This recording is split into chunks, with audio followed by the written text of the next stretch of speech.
കഴിഞ്ഞ ഏതാണ്ട് 10 കൊല്ലം അല്ലെങ്കിൽ 8 കൊല്ലമായി കേരളത്തിൽ വ്യാപിച്ചു കൊണ്ടിരിക്കുന്ന ഇത്രയധികം ലഹരി അതിനെ പിടിച്ചു കെട്ടാൻ ഒരു ഭരണകൂടത്തിന് സാധിക്കുന്നില്ല എന്നുണ്ടെങ്കിൽ ഭരണകൂടത്തിൻ്റെ പരാജയമാണ് അത് എന്നല്ലാതെ നമുക്ക് വേറെ എന്താണ് പറയാൻ സാധിക്കുന്നത്? ഇങ്ങനൊന്നും എന്നോട് സംസാരിക്കില്ലേ വേഗമോളെ, എന്തെങ്കിലും പറ്റിയ എല്ലാവരും എന്നോട് ചോദിക്കത്തുള്ളൂ. ഇപ്പോൾ നമുക്കറിയാം ലഹരി വരുന്ന വഴികൾ മറ്റേതെങ്കിലും പ്രദേശത്ത് നിന്ന് ആണെങ്കിൽ പോലും അത് കൃത്യമായി തടഞ്ഞു നിർത്താൻ സാധിക്കാത്ത പോലീസും എക്സൈസ് വകുപ്പുമാണ് കേരളത്തിൽ ഉള്ളത് എന്ന് പറഞ്ഞാൽ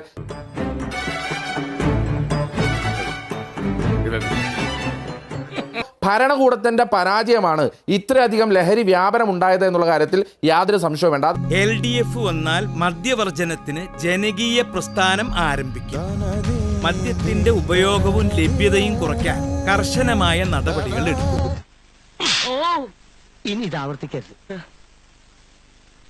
ഇവിടെ ഈ അക്രമത്തിനും ഈ കൊള്ളിവെപ്പിനും മുഴുവൻ പ്രോത്സാഹനം നൽകുന്നത് ആരാണ്?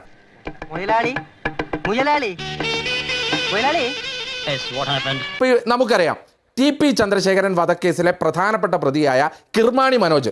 ഈ കിർമാണി മനോജിന് ജയിലിൽ നിന്ന് പുറത്തു വന്നപ്പോൾ ആവശ്യാനുസരണം പരോൾ കൊടുത്തു. ആ പരോളിനിടയിൽ പുറത്തു വന്നപ്പോൾ കല്യാണം കഴിക്കാനുള്ള എല്ലാവിധ സൗകര്യവും ഒരുക്കി കൊടുത്തത് CPM ആണ്. അത് നമുക്കറിയാം.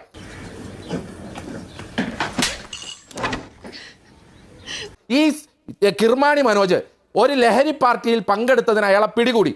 എന്നിട്ടും ആ TP ചന്ദ്രശേഖരൻ വധക്കേസിലെ പ്രതികൾക്ക് വേണ്ടി ബക്കറ്റ് പിരിവ് നടത്തുന്നത് ആരാണ്? അതും CPM ആണ്.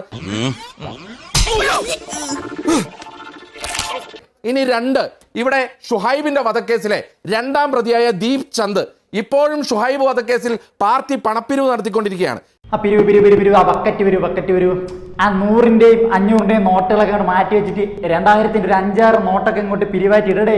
ഈ ഷുഹൈബ് വധക്കേസിലെ 2ാം പ്രതി ഇതാണ് പണപ്പിരിവിന്റെ പോസ്റ്റർ എന്ന് പറയുന്നത്. സമ്മാന പദ്ധതിയോടുകൂടിയാണ് പണപ്പിരിവ് നടത്തുന്നത്. ആർക്ക് വേണ്ടി? ഒരു ചെറുപ്പക്കാരനെ അരുംകൊല ചെയ്ത പ്രതികളെ രക്ഷിക്കുന്നതിന് വേണ്ടി പണപ്പിരിവ് നടത്തുന്ന ഒരു പാർട്ടി.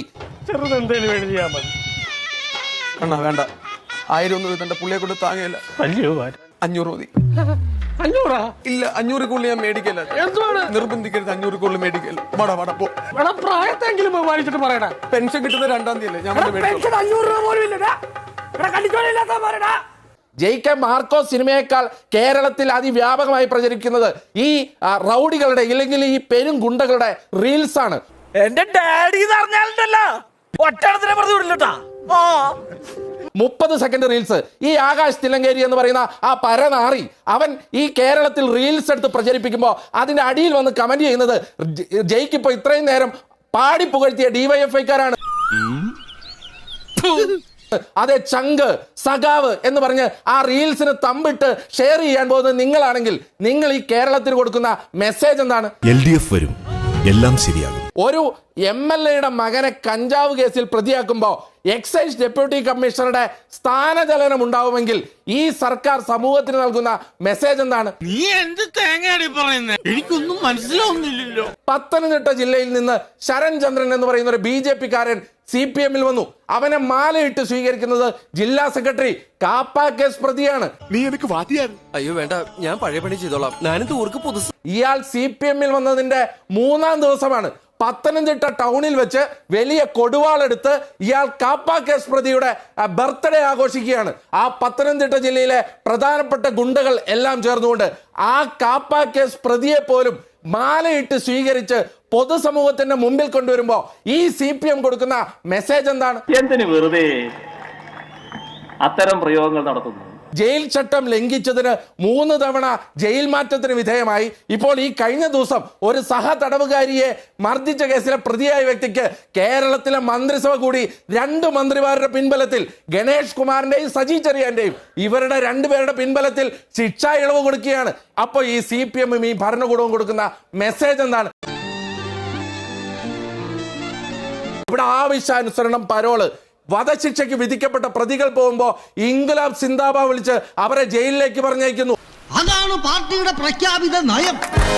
TP ചന്ദ്രശേഖരൻ വധക്കേസിലെ കൺവിക്റ്റഡ് ആയ പ്രതികൾക്കാണ് മുദ്രാവാക്യം വിളിച്ച് ജയിലിലേക്ക് അയച്ചത്.